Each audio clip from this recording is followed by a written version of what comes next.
আজকের ক্লাসটি নেওয়া হয়েছে ডব্লিউবিসিএস ফুল প্যাকেজ কোর্স থেকে। ডব্লিউবিসিএস ফুল প্যাকেজ কোর্স হলো কম খরচে ডব্লিউবিসিএস এর সেরা অনলাইন কোর্স, কারণ এখানে আমরা 1000 plus video, 300 plus study notes এবং 900 প্লাস মক টেস্টের মাধ্যমে ডব্লিউবিসিএস এর 100% সিলেবাস কভার করাচ্ছি। এছাড়াও এখানে যে সমস্ত কন্টেন্ট অথবা ফিচার্স দেওয়া আছে সেগুলো করলে ডব্লিউবিসিএস প্রিলিমস এবং মেনের জন্য এর বাইরে আর কিছু করার প্রয়োজন হবে না। আমরা মোট 4টি সাবস্ক্রিপশনে অ্যাডমিশন করাচ্ছি। কোর্স সম্পর্কে বিশদে জানতে এবং আমাদের কোর্সে এনরোলমেন্ট করার জন্য ভিডিও ডেসক্রিপশন ফলো করতে পারো, সেখানে ডিটেলস এবং পেমেন্ট লিঙ্ক দেওয়া আছে। এখন আমরা ডব্লিউবিসিএস ফুল প্যাকেজ থেকে এই ক্লাসটি শেষ পর্যন্ত দেখে নিই। Hello students, welcome to MH education lab. তো আজকে তোমাদের সাথে জেনারেল সায়েন্সের উপরে 1000 এমসিকিউ যে সিরিজটি চলছিল তার সেকেন্ড সেট নিয়ে আজকে তোমাদের সাথে ডিসকাস করব। 25টা মোস্ট ইম্পর্টেন্ট কোয়েশ্চেন আছে এই সেটের মধ্যে, যেগুলো এক্সাম পয়েন্ট অফ ভিউ থেকে খুবই ইম্পর্টেন্ট। তো সকলকে রিকোয়েস্ট করব তোমরা প্রথম থেকে শেষ অবধি ভিডিওটা দেখার চেষ্টা করবে এবং যে সমস্ত প্রশ্নগুলো এখানে আলোচনা করছি প্রত্যেকটা প্রশ্ন কিন্তু ভালো করে মনে রাখার চেষ্টা করবে এবং যদি পারো এগুলোকে একটু খাতায় নোট ডাউন করে রাখতে পারো। ক্লিয়ার? তাহলে চলো ক্লাসটি শুরু করা যাক। তো আজকে ফার্স্ট কোয়েশ্চেন দেখানো কি আছে, what is rod shape bacteria call? তো রড শেপ যে ব্যাকটেরিয়াগুলো হয় তো সেটাকে কি বলা হয়? সঠিক উত্তরে যাবে অপশন এ, সেটা হচ্ছে ব্যাসিলাস অথবা ব্যাসিলি। তো একটু দেখে নিই এক্সপ্লেনেশনটা। Spherical bacteria are known as cocci, rod shape bacteria are known as bacilli and spiral shape bacteria known as spirilla. ঠিক আছে, তো যে ব্যাকটেরিয়াগুলো তোমার রড শেপের মতন হয় সেটাকে বলি আমরা ব্যাসিলাস বা ব্যাসিলি। যে ব্যাকটেরিয়াগুলো স্পাইরাল শেপ হয় সেটাকে বলি আমরা স্পাইরেলিয়া, এবং যে ব্যাকটেরিয়াগুলো তোমার স্পেরিক্যাল হয়, ঠিক আছে, যে ব্যাকটেরিয়াগুলো স্পেরিক্যাল হয় সেটাকে বলি আমরা কি, কক্কি। ক্লিয়ার? বোঝা গেল? চলো নেক্সট কোশ্চেন এখানে কি আছে, the animal which has become extinct recently in India happens to be dash. কোন প্রাণীটি, এগুলোর মধ্যে কোন প্রাণীটি ভারতের থেকে এক্সটিংক্ট হয়ে গেছে? সঠিক উত্তরে যাবে অপশন বি, সেটা হচ্ছে চিতা। তো 1940-এর পর থেকে কিন্তু ভারতে কিন্তু চিতা আর অতটা দেখা যায় না বা দেখাই যায় না। তো ভারত থেকে কিন্তু 1940-এর পর থেকে কিন্তু চিতা এক্সটিংক্ট হয়ে গেছে। ক্লিয়ার? একটু দেখে নিয়ে ব্যাপারে, চিতা has been well known to exist in India for a very long time, but as result of hunting and other causes, cheetahs has been extinct in India since 1940s.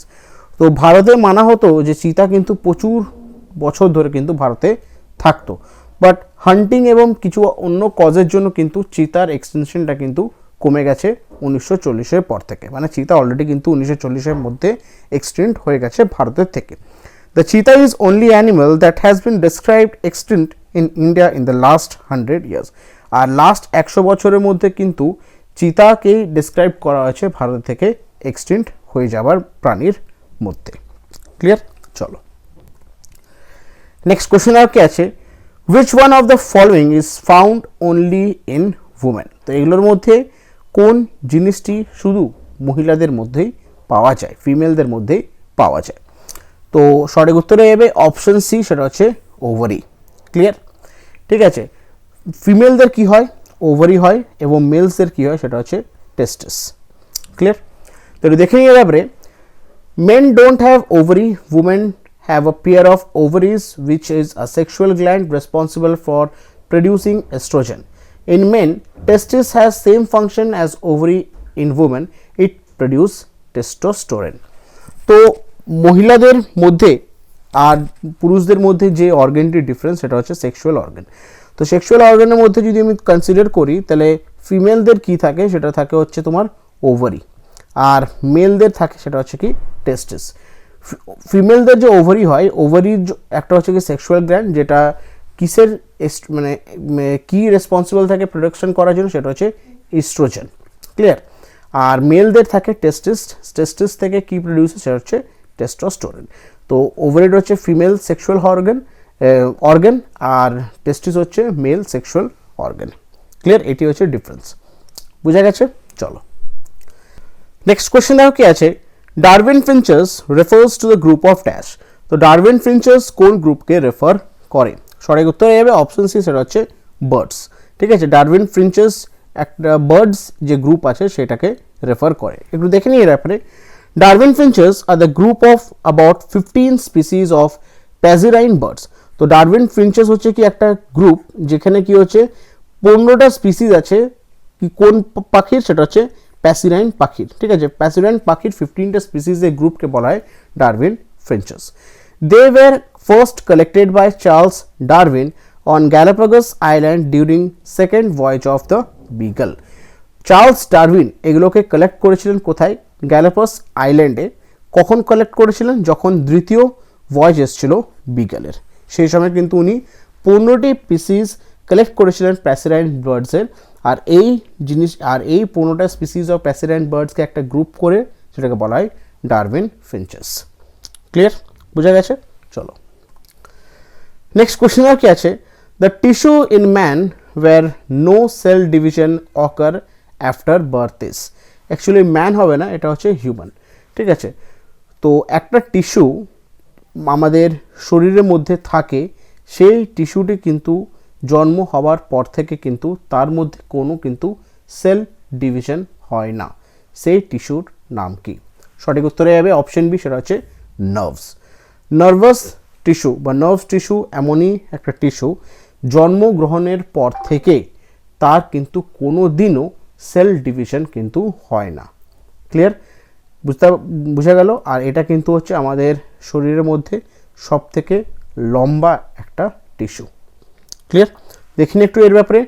It is the nerve tissue where no cell division occur after birth. জন্মগ্রহণ করার পর থেকে শরীরের মধ্যে যে nerves টিস্যুসগুলো থাকে, সেই টিস্যুগুলো কিন্তু কোনো দিনই তাদের মধ্যে সেল ডিভিশন হয় না। ক্লিয়ার? চলো নেক্সট কোশ্চেন আর কি আছে, the gas used for filling weather balloon is. কোন গ্যাসটি ওয়েদার বেলুনের মধ্যে আমরা দিই সেটাকে ফিল করার জন্য, সেই গ্যাসটির নাম কি? সঠিক উত্তরে যাবে অপশন এ, সেটা হচ্ছে হিলিয়াম। তো হিলিয়াম অ্যাকচুয়ালি আমরা ইউজ করি ওয়েদার বেলুনের মধ্যে গ্যাসটাকে ফিল করার জন্য। হিলিয়াম গ্যাস আমরা ইউজ করি ওয়েদার বেলুনকে ফিল করার জন্য। এর ছোট্ট যদি আমি ডেসক্রিপশন বলি, কারণ হচ্ছে হিলিয়ামই কেন ইউজ করি, কেন এয়ারের থেকে হিলিয়াম হচ্ছে হালকা। ঠিক আছে, আর সে কারণেই যদি আমরা হিলিয়াম দিই তাহলে এয়ারের থেকে হালকা হওয়ার কারণে কী হবে, হিলিয়ামটা আস্তে আস্তে উঠতে শুরু করবে। ক্লিয়ার? জাস্ট একটু এক্সপ্লেনেশনটা দেখে নিই। আ balloon's properties includes its low density and low cost. We led to a wide range of applications. Because of non-combustible property of helium gas, it is widely used in weather balloon rather than hydrogen, which is highly combustible. এখানে দুটো explanation তোমাদেরকে দিই। First আমি explanation যেটা দিলাম সেটা হচ্ছে কি, তোমার ডেন্সিটি বা তোমার যে ওজন ওয়েট, সেটা হচ্ছে কি এয়ারের থেকে ডেন্সিটি হচ্ছে হিলিয়ামের কম। হিলিয়ামের ডেন্সিটি হওয়ার কম থাকার কারণে কি হচ্ছে, তোমার হিলিয়ামটা আস্তে আস্তে কী হবে, উপরে উঠবে। ক্লিয়ার? বোঝা গেল? আর এর ওয়েটটাও কী হচ্ছে, এয়ারের থেকে কম, আর ওয়েট এয়ারের থেকে কম হওয়ার কারণে কী হয়, হিলিয়ামটা আস্তে আস্তে উঠতে শুরু করবে। আর সেকেন্ড যেটা পয়েন্ট হচ্ছে সেটা হচ্ছে কম্বাসন। হাইড্রোজেনের কী হচ্ছে, হাইড্রোজেন হচ্ছে highly combustion. Clear? But helium কিন্তু অতটা কম্বাসেবল নয়। ঠিক আছে, হাইড্রোজেন থেকে অনেকটা লো কম্বাসন হচ্ছে হিলিয়াম, সে কারণে আমরা ওয়েদার বেলুনেও হিলিয়ামও গ্যাস ইউজ করি। ক্লিয়ার? আর কস্ট এফেক্ট যদি দেখো, কস্টও একটা এফেক্ট হয়, তো কস্ট এফেক্টের জন্য আমরা কি করি, হিলিয়াম ইউজ করি। ক্লিয়ার? বোঝা গেছে? চলো নেক্সট কোয়েশ্চেন কি আছে, an emulsion is a colloid of dash. তো এমালশন সেটা হচ্ছে একটা কোলয়েড। তো কিসের কোলয়েড মিলে কি হয়, এমালশন হয়? এর সঠিক উত্তরে যাবে অপশন বি, সেটা হচ্ছে লিকুইড ইন আ লিকুইড। তো লিকুইড ইন আ লিকুইডকে যদি আমরা মিক্স করি তাহলে সেখানে যে একটা কোলয়েড হয় সেটাকে বলে কি আমরা, এমালশন। ক্লিয়ার? এটা দেখে নিয়ে ব্যাপারে, an emulsion is a mixture of two or more liquid that are normally immiscible. তো এমালশন হচ্ছে কি mixture of two or more liquid, দুটো বা দুটো থেকে বেশি লিকুইডের মিক্সচার। ঠিক আছে, সেটা বলি আমরা এমালশন। আর এটা মাথায় রাখবে, নর্মালি ইমালশন এটা কিন্তু যেগুলো ইমমিসেবল হবে। ঠিক আছে, দুটো লিকুইডকে যদি আমরা মিক্স করি আর সেই লিকুইডগুলো যদি ইমমিসেবল হয়, নিজেদের মধ্যে যদি না মিশে যায়, তাহলে সেটাকে কি বলবো আমরা, emulsion. Clear? Emulsion are a part of more general class of two phases system of matter called colloids. Example of emulsion include milk, mayonnaise and some cutting fluid for metal working. Clear? তো emulsion এর কিছু example এখানে দেওয়া আছে, সে দেখে না, milk, mayonnaise, ঠিক আছে, এবং কিছু cutting fluid for metal work, এগুলোকে বলা হয় কি এম্বালশন। জাস্ট তোমার ভালো করে মনে রাখবে যে জিনিসটা, সেটা হচ্ছে দুটো লিকুইড যদি ইমমিসেবল হয়, দুটোর মধ্যে যদি মিক্স না করে, সেখানে যে কলয়েডটা যে ফর্ম করছে সেই কলয়েডটাকে আমরা কি বলি, আমরা এমালশন। ক্লিয়ার, বুঝে গেছে? চলো নেক্সট কোয়েশ্চন এখানে কি আছে, percentage of carbon in steel ranges from dash. ঠিক আছে, স্টিলে মানে যে স্টিল আমরা ইউজ করি সেই স্টিলে কত পার্সেন্টেজ কার্বন থাকে বা কার্বনের পার্সেন্টেজের রেঞ্জটা কত স্টিলের মধ্যে। সঠিক উত্তরে যাবে অপশনে, সেটা হচ্ছে 0.1% টু 1.5%। তো স্টিলের মধ্যে কার্বনের যে রেঞ্জটা আছে সেটা হচ্ছে কত, 0.1% টু 1.5%। ক্লিয়ার, একটু দেখে নিই এর ব্যাপারে। Steel is an alloy made by combining iron and other elements. The most common of these being carbon. তো স্টিল হচ্ছে কি একটা অ্যালয়, কিসের সাথে কম্বাইন হয়, combining of iron and other elements. The most common of this is carbon. ঠিক আছে, actually যে স্টিল যে তৈরি করা হয় সেটা হচ্ছে কি তোমার আয়রন অ্যালয়। অ্যাকচুয়ালি স্টিল হচ্ছে অ্যালয় যেটাতে মধ্যে আয়রন থাকে এবং বিভিন্ন এলিমেন্ট থাকে। তার সাথে যে বিভিন্ন এলিমেন্টসগুলো থাকে তার মধ্যে যে মোস্ট কমন যে এলিমেন্ট সেটা হচ্ছে কি carbon. When carbon is used, it contained in the steel is between 0.2% and 2.1% by weight. যখন স্টিল তৈরি করা হয় তার মধ্যে যে কার্বনটা ইউজ করা হয়, তো সেই কার্বনটি স্টিলের ওজনের মধ্যে যদি আমি বলি তাহলে তার ওজনের মধ্যে 0.2% থেকে 2.1% বাই ওয়েট কার্বন ইউজ করা হয়, ডিপেন্ডিং আপন দ্য গ্রেড। কোন কোয়ালিটি বা কোন গ্রেডের আমরা স্টিল তৈরি করছি সেই অনুযায়ী আমরা যে স্টিলটা তৈরি করছি, তো 0.2% থেকে 2.1% বাই ওয়েট আমরা কার্বন ইউজ করি। Clear, other alloying elements sometime used are manganese, chromium, vanadium and tungsten. আর এর সাথেও আরও কিছু আমরা এলিমেন্টস যে ইউজ করি স্টিলকে তৈরি করার জন্য সেগুলো হচ্ছে কি ম্যাঙ্গানিজ, ক্রোমিয়াম, ভ্যান্ডিনিয়াম এবং টাংস্টেন। ক্লিয়ার, বোঝা গেল এক্সপ্লেনেশনটা? চলো নেক্সট কোয়েশ্চেন এখানে কি আছে, which of the following gases makes bread or cake rise making them soft and spongy? তো আমরা সবাই ব্রেড খাই, কেক খাই, তো ফ্লাফি হয়, প্রত্যেকটা জিনিস কি হয়, ফ্লাফি হয়। এই যে ফ্লাফিনেসটা বা স্পঞ্জিনেসটা কিসের কারণে এটি হয়, কোন গ্যাসের কারণে এটি হয়? সঠিক উত্তরে যাবে অপশন সি, সেটা হচ্ছে কার্বন ডাইঅক্সাইড। অ্যাকচুয়ালি জিনিসটা কী হয়, ফার্মেন্টেশন করা হয়। ঠিক আছে, কেমিক্যালি ফার্মেন্টেশন করা হয়, ফার্মেন্টেশন করার কারণে কি হয়, কার্বন ডাইঅক্সাইড গ্যাসের জন্য কিন্তু জিনিসটাকে স্পঞ্জি বা ফ্লাফি হয়। ক্লিয়ার, এটা দেখে নিয়ে ব্যাপারে। Bread rise due to the process of fermentation, a chemical process by which molecules such as glucose are broken down and anaerobically. তো ব্রেড যে রাইজ করে বা কেক যে রাইজ করে, এই রাইজের কারণটা বা এই সফটি বা এই স্পঞ্জিনেস যে কারণটি সেটা হচ্ছে কি ফার্মেন্টেশনের জন্য। ফার্মেন্টেশন জিনিসটা কি একটা প্রসেস যেখানে মলিকিউল সাচ অ্যাজ গ্লুকোজ এটাকে ব্রেকডাউন করা হয় অ্যারোবিক্যালি। ক্লিয়ার, অ্যারোবিক্যালি গ্লুকোজকে ব্রেকডাউন করে, গ্লুকোজ মলিকিউলসগুলোকে ব্রেকডাউন করে কার্বন ডাইঅক্সাইড জেনারেট করা হয়। সেই কার্বন ডাইঅক্সাইড থেকেই কি হয়, তোমার ব্রেডে বা কেকে যে ফ্লাফিনেসটা হয় সেই ফ্লাফিনেসটা জেনারেট হয় due to the process of fermentation. Clear, চলো নেক্সট কোয়েশ্চেন দেখো কি আছে, candle is a mixture of dash. Candle যেটা আমরা জ্বালাই, মোমবাতি, সেই মোমবাতি কী দিয়ে তৈরি বা কী কী মিক্সচার দিয়ে তৈরি? সঠিক উত্তরে যাবে অপশানে paraffin wax and stearic acid. তো ক্যান্ডেল যেটা আমরা ইউজ করি মোমবাতি, সেটা কী দিয়ে তৈরি হয়, প্যারাফিন ওয়্যাক্স এবং স্টিয়ারিক অ্যাসিড দিয়ে। তো এই এক্সপ্লেনেশনটা আমরা দেখে নিই একটু। Most candle are made from paraffin wax, a by product of petroleum refining. তো যখন আমরা পেট্রোল বা ক্রুড অয়েল যেটা রিফাইন করি, রিফাইন করার পর একটা বাই প্রোডাক্ট হয়, সেই বাই প্রোডাক্ট হচ্ছে কি, সেটা হচ্ছে প্যারাফিন ওয়্যাক্স। আর ম্যাক্সিমাম থেকে ম্যাক্সিমাম যে ক্যান্ডেল আমরা তৈরি করি, সেই ম্যাক্সিমাম থেকে ম্যাক্সিমাম ক্যান্ডেল কিন্তু এই পেট্রোলিয়াম রিফাইনিংয়ের যে বাই প্রোডাক্ট সেটা হচ্ছে প্যারাফিন ওয়্যাক্স, সেটা দিয়ে কিন্তু তৈরি হয়। আরও অনেক প্রসেস আছে ক্যান্ডেল তৈরি করা, একটু দেখে নিই। Candle can also be made up from microcrystalline wax. Microcrystalline wax বা বি ওয়্যাক্স দিয়েও ক্যান্ডেল তৈরি হয়। Gel, a mixture of polymer and mineral oil, সেখান দিয়েও ক্যান্ডেল তৈরি হয়। Or some plant waxes, generally palm, carnauba, bayberry or soybean wax, তো এগুলো দিয়েও কিন্তু ক্যান্ডেল তৈরি হয়। শুধুমাত্র ম্যাক্সিমাম যদি আমি ধরি যে ম্যাক্সিমাম হচ্ছে কি তোমার প্যারাফিন ওয়্যাক্স এবং স্টিয়ারিক অ্যাসিড দিয়ে তোমার ক্যান্ডেল তৈরি হয়। ক্লিয়ার? আর তার সাথেও কিন্তু আরও বি ওয়্যাক্স বা প্ল্যান্টের ওয়্যাক্সেস থেকেও ক্যান্ডেল তৈরি, বাট ম্যাক্সিমাম কী হয় প্যারাফিন ওয়্যাক্স, এটা হচ্ছে by product of petroleum refining. Clear? চলো নেক্সট কোয়েশ্চেন দেখে নাও কি আছে। German silver an alloy does not contain the metal. German silver হচ্ছে কি একটা অ্যালয়। তো এই জার্মান সিলভারের মধ্যে এই চারটে মেটালের মধ্যে কোন মেটালটি থাকে না? সঠিক উত্তর হয়ে যাবে অপশন ডি, সেটা হচ্ছে সিলভার। নাম হচ্ছে জার্মান সিলভার, কিন্তু এর মধ্যে কোন মেটালটি থাকে না সেটা হচ্ছে কি সিলভার। ক্লিয়ার? এটা দেখে নিন এক্সপ্লেনেশনটা।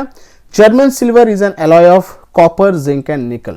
কপার থাকে, জিঙ্ক থাকে, নিকেল দিয়ে কি হয় জার্মান সিলভার হয়। Sometimes also containing lead and tin, কিছু কিছু সময় লেডও থাকে এবং টিনও থাকে, but it does not contain silver. Silver কিন্তু থাকে না, নাম জার্মান সিলভার কিন্তু সিলভার থাকে না। And is extensively used because of its hardness and resistance to corrosion. এটা কিন্তু প্রচুর ইউজ হয়, জার্মান সিলভার প্রচুর ইউজ হয় কারণ এর যে হার্ডনেস এবং কোরোশনের থেকে কিন্তু প্রচুর রেজিস্ট্যান্স, তো এই কারণেই কিন্তু জার্মান সিলভার ইউজড হয়। ক্লিয়ার? বোঝা গেল এর মধ্যে যে মেটালটা থাকে না সেটা হচ্ছে সিলভার থাকে না। ক্লিয়ার? চলো নেক্সট কোয়েশ্চেনেও কি আছে। Oxygen which is vital for life is a product of photosynthesis and comes from dash.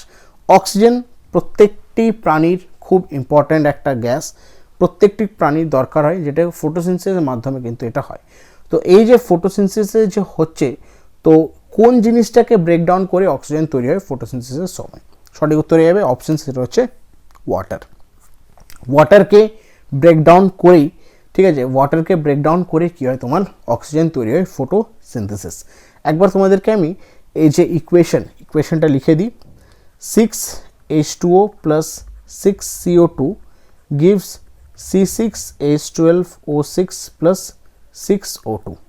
এটা হচ্ছে গ্লুকোজ, এটা হচ্ছে অক্সিজেন, এটা হচ্ছে কার্বন ডাইঅক্সাইড, এটা হচ্ছে ওয়াটার। এখানে সানলাইট এবং তার সাথে ক্লোরোফিল ইউজ করে ফটোসিনথেসিস প্রসেসটা হচ্ছে।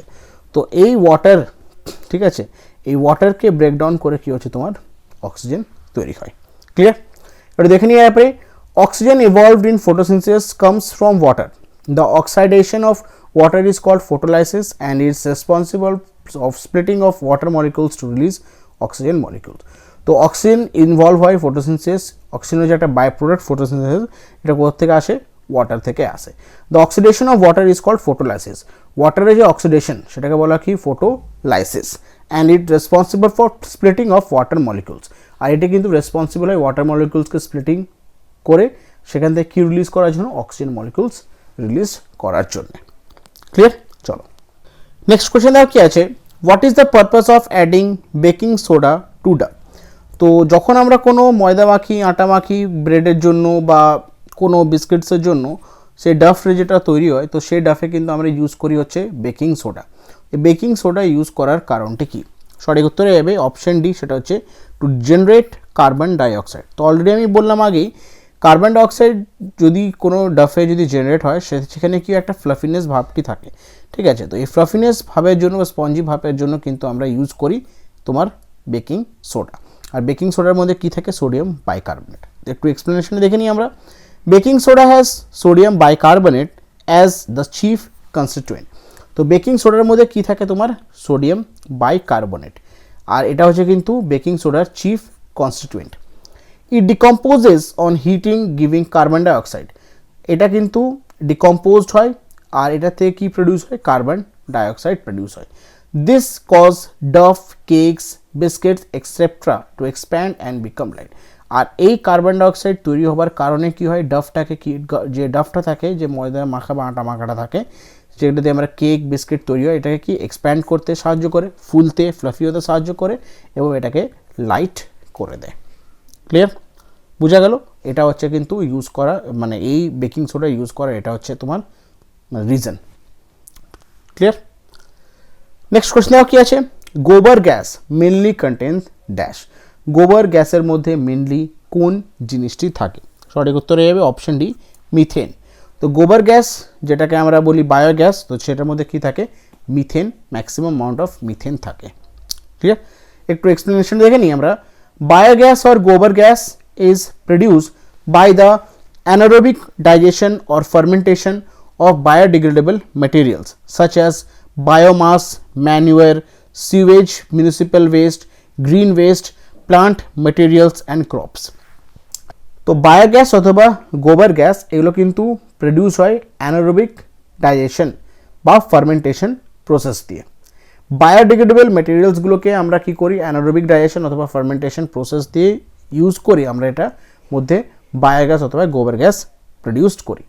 তো কোন কোন জিনিসগুলো ইউজ করি বায়োডিগ্রেডেবল মেটেরিয়ালস হিসাবে, সেটা হচ্ছে biomass, manure, sewage, municipal waste, green waste, plant material অথবা crops.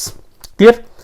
It comprises primarily methane and carbon dioxide and may have small amount of hydrogen sulfide, moisture and siloxanes.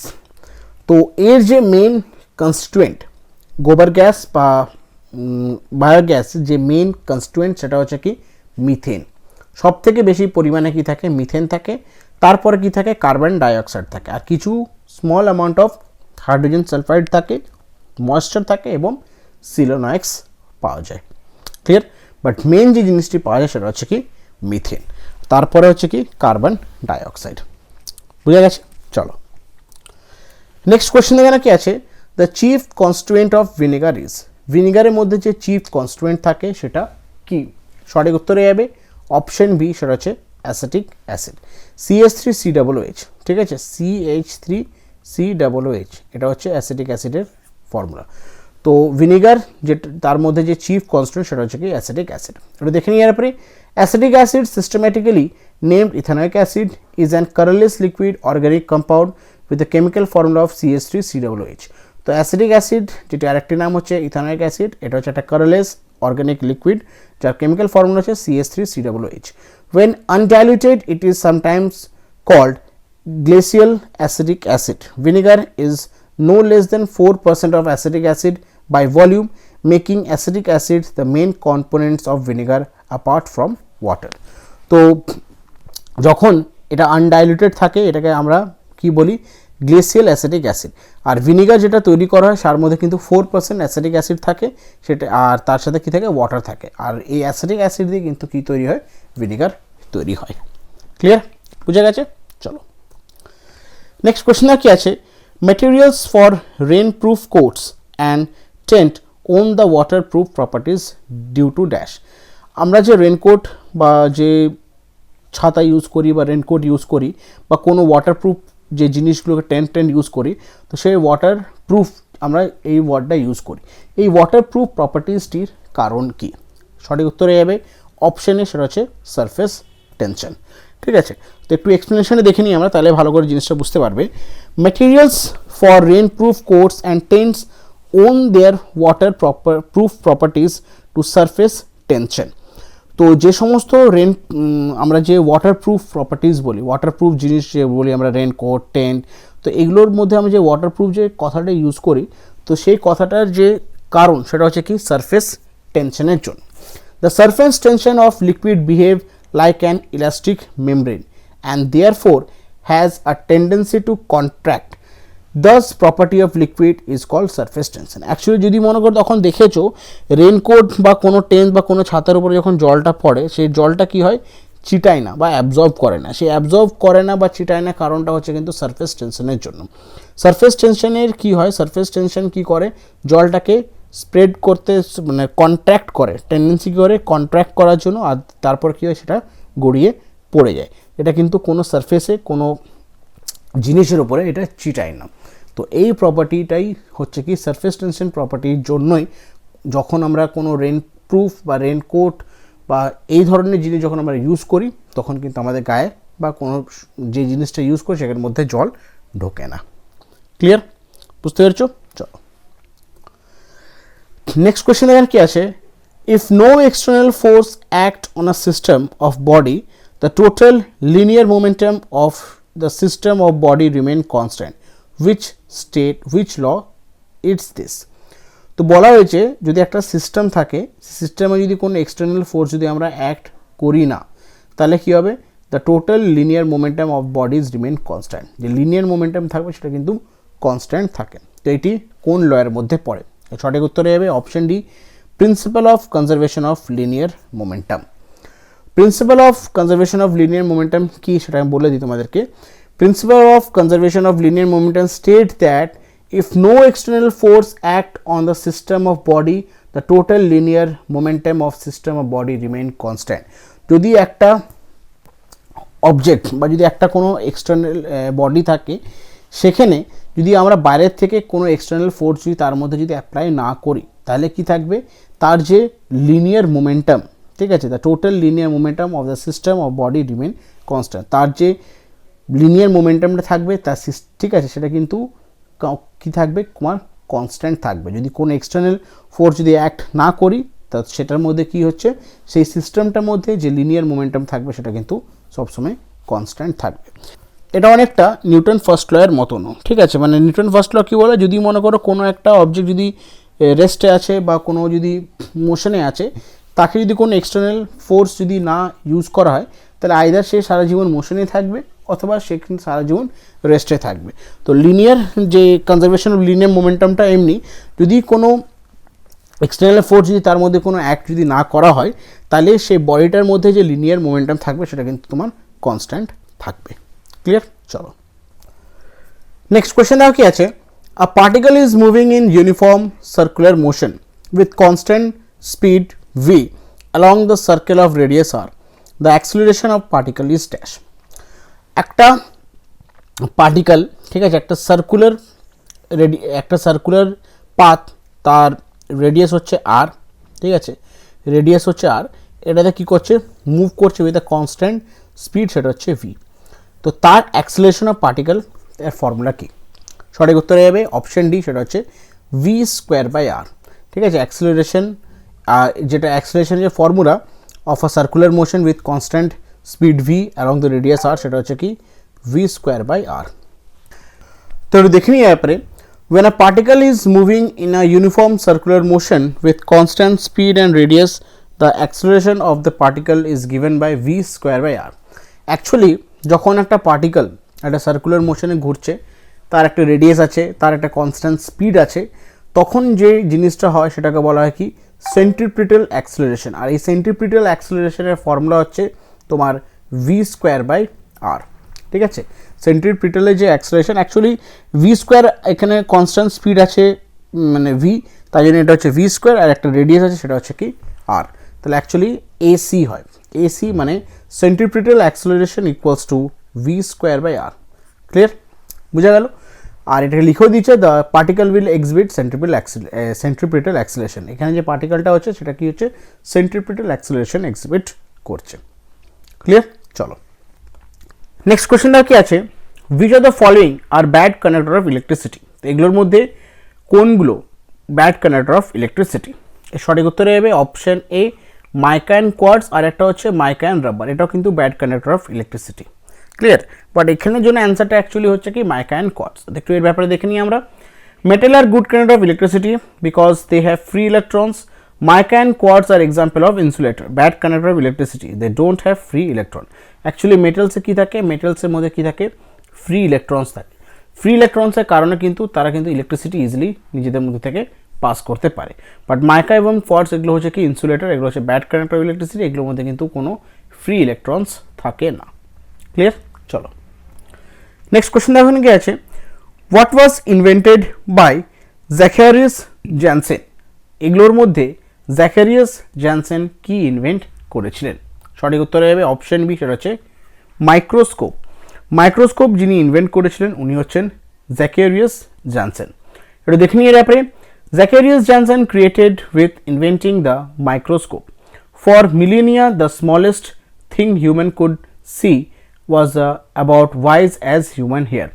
When the microscope was invented around 1590, suddenly we saw a new world of living thing in our water, in our food and under our nose. তো জ্যাকারিয়াস Jansen উনি কিন্তু microscope invent করেছিলেন। তার আগে সবথেকে যে smallest জিনিস আমরা দেখতাম সেটা হচ্ছে কি human could see about the wide as human hair, মানে হিউম্যান হেয়ারে যতটা ওয়াইড ততটি জিনিস আমরা সেটা হচ্ছে স্মলেস্ট থিং আমরা দেখতে পারতাম। কিন্তু 1590 সালে যখন মাইক্রোস্কোপ ইনভেন্ট হয় তখন কিন্তু সারা পৃথিবীর একটা নতুন ধারণাই চেঞ্জ হয়ে গেল। মানে এত ছোট ছোট জিনিস সারা পৃথিবীর মধ্যে আছে যেগুলো কিন্তু অগুন্তি, ঠিক আছে। 1590 সালের পর সাডেনলি নতুন ওয়ার্ল্ড, মানে একটা নতুন ওয়ার্ল্ড ডিসকভার করা হলো, যেটা জলের মধ্যে আছে, খাবারের মধ্যে আছে, আমাদের চারিপাশে আছে। তো মাইক্রোস্কোপ ইনভেন্ট করার আগে কিন্তু এগুলো দেখা যেত না। ক্লিয়ার, বোঝা গেছে? চলো নেক্সট কোয়েশ্চন এখানে কি আছে, the unit of measurement of noises, নয়েজের যে মেজারমেন্ট করার যে ইউনিট সেটাকে আমরা কি বলি? সঠিক উত্তর হবে অপশন এ ডেসিবেল, ঠিক আছে। অ্যাকচুয়ালি ডেসিবেল যেটা লিখি আমরা small d capital B. Clear, the decibel is a unit use to measure the intensity of sound or noise level. তো ডেসিবেল হচ্ছে একটা ইউনিট যেখানে আমরা সাউন্ড অথবা নয়েজ লেভেলের আমরা ইন্টেন্সিটিটাকে মেজার করি। It is given in terms of logarithm function of the ratio of power intensities. 1 decibel is 1/10 of 1 bell, named in the honor of Alexander Graham Bell, who was inventor of the telephone and phonograph. তো actually আমরা যে sound বা নয়েজের যে ইন্টেন্সিটিটাকে measure করার জন্য আমরা use করি হচ্ছে কি ডেসিবেল। এই ডেসিবেল হচ্ছে কি 1 decibel is 1/10 of 1 bel. 1 decibel হচ্ছে কি 1/10 অফ 1 বেল। এটি কিন্তু নামকরণ করা হয়েছে আলেকজান্ডার গ্র্যাহাম বেলের উপরে, যিনি টেলিফোন এবং ফোনোগ্রাফকে ইনভেন্ট করেছিলেন, ঠিক আছে। আর ম্যাক্সিমাম এটাকে আমরা কি logarithm function of ratio of power in synthesis দিয়ে এটাকে আমরা রিসেম্বল করি। ক্লিয়ার, নেক্সট কোয়েশ্চন আর কি আছে, which of the following devices can be used to detect radiant heat? Radiant হিটকে ডিটেক্ট করার জন্য আমরা কোন ডিভাইস ইউজ করি? সঠিক উত্তরে যাবে অপশন ডি, সেটা হচ্ছে থার্মোফাইল। থার্মোফাইল আমরা ইউজ করি, একটা ইনস্ট্রুমেন্ট হচ্ছে থার্মোফাইল, যেটা হচ্ছে কী জিনিসকে ডিটেক্ট করার জন্য ইউজ করি? রেডিয়েন্ট হিটকে ডিটেক্ট করার জন্য আমরা ইউজ করি। এটা দেখে নিয়ে ব্যাপারে, based on thermo electric effect the thermophile can used as a heat sensor to measure thermal radiation. তো থার্মো ইলেকট্রিক এফেক্টের উপরে কিন্তু থার্মোপাইল ইউজ করা হয়। এটা কিন্তু একটা হচ্ছে মেজারিং ইনস্ট্রুমেন্ট থার্মাল রেডিয়েশনকে মেজার করার জন্য। আর thermopile is made up of thermocouple junction pair connected electrically in series. Thermocouple nears the ground measure the radiant energy. তো থার্মোপাইল যেটা দিয়ে আমরা রেডিয়েন্ট হিটকে আমরা মেজার করি, এটা কী দিয়ে তৈরি হয়? এটা হচ্ছে থার্মোকাপল জাংশন পেয়ার্স, যেগুলোকে আমরা সিরিজে কানেক্ট করলে আমরা এটা কিন্তু তৈরি করতে পারবো থার্মোপাইল।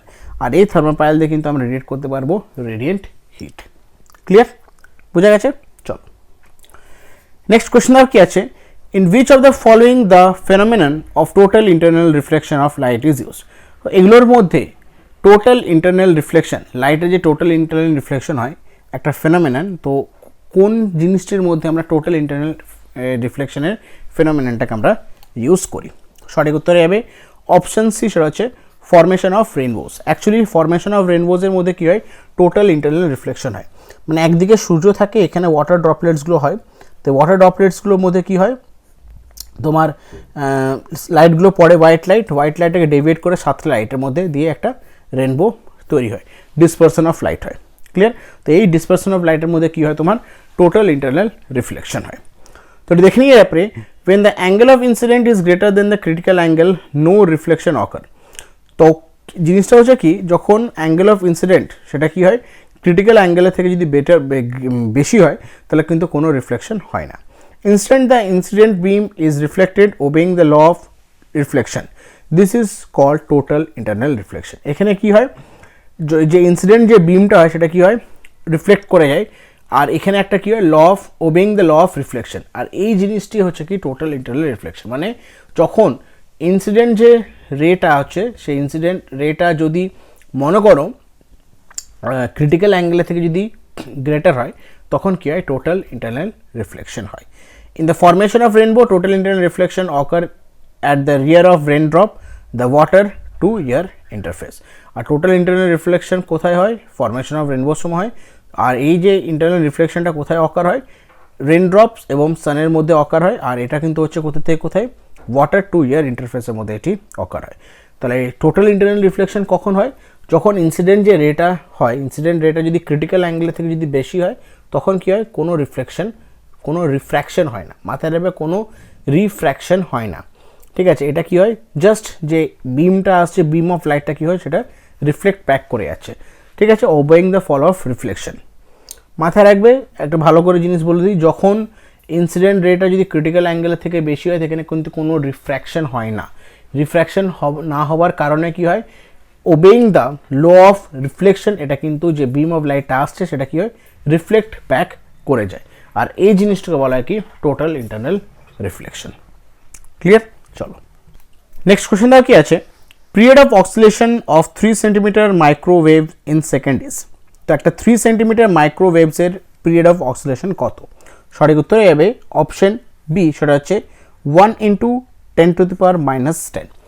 তো একটা 3 সেন্টিমিটার মাইক্রোওয়েভসের যে অক্সিলেশনের যে পিরিয়ড সেটা হচ্ছে কত? 1 × 10⁻10।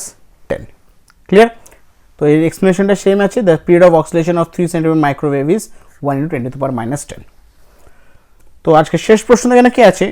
when two ice cubes are pressed together they join to form one cube, which one of the following helps to hold them together? তো যদি মনে করো আমরা দুটো আইস কিউব নিই, তো আইস কিউবকে যদি আমরা প্রেস করি দুদিক থেকে, তাহলে দুটো আইস কিউব কী হচ্ছে? স্টিক করে যাচ্ছে একের উপরে, কী হচ্ছে? এটা স্টিক করে একটা আইস কিউব ফর্ম হচ্ছে। তো কিসের সাহায্যে এই দুটো আইস কিউব স্টিক করছে? সঠিক উত্তরে যাবে অপশানে, সেটা হচ্ছে hydrogen bond formation. Hydrogen bond formation হচ্ছে দুটি আইস কিউবের মধ্যে, এই হাইড্রোজেন বন্ড ফরমেশনের কারণেই কিন্তু দুটো আইস কিউব কিন্তু একসাথে চিটে যাচ্ছে। ক্লিয়ার? তাহলে দেখে নিয়ে আপনি, when two ice cubes are pressed together they join to form one cube due to hydrogen bond formation. যদি যখন আমরা দুটো আইস কিউবকে যদি আমরা প্রেস করি, দিয়ে কী হচ্ছে? দুটো আইস কিউব একটার উপরে একটা চিটে যাচ্ছে বা একের সঙ্গে একটা চিটে যাচ্ছে। এই চিটে যাওয়ার কারণটি হচ্ছে কিন্তু due to the hydrogen bond formation. Clear? তো এগুলো ছিল আজকের মোস্ট ইম্পর্টেন্ট 25টা কোশ্চেন, যেগুলো তোমাদের সাথে আজকে ডিসকাস করলাম। প্রত্যেকটা কোশ্চেন কিন্তু এক্সাম পয়েন্ট অফ ভিউ থেকে খুবই ইম্পর্টেন্ট। আর তোমাদেরকে সকলকে রিকোয়েস্ট করবো, তোমরা কিন্তু এই কোশ্চেনগুলো একটু পারলে খাতায় নোট ডাউন করে রাখো। যত লিখবে তোমাদের জিনিসটি মনে রাখতে পারবে, এবং পরবর্তীকালে যখন সেই জিনিসটা পড়বে তোমাদের জিনিসটা পড়তেও এবং বুঝতেও সুবিধা হবে। বোঝা গেল? তো ক্লাসটি আজকে আমি এখানে শেষ করছি। নেক্সট ক্লাসে তোমাদের সাথে আরও কিছু ইম্পর্টেন্ট সায়েন্স কোয়েশ্চেন নিয়ে আলোচনা করব। Thank you, have a nice day.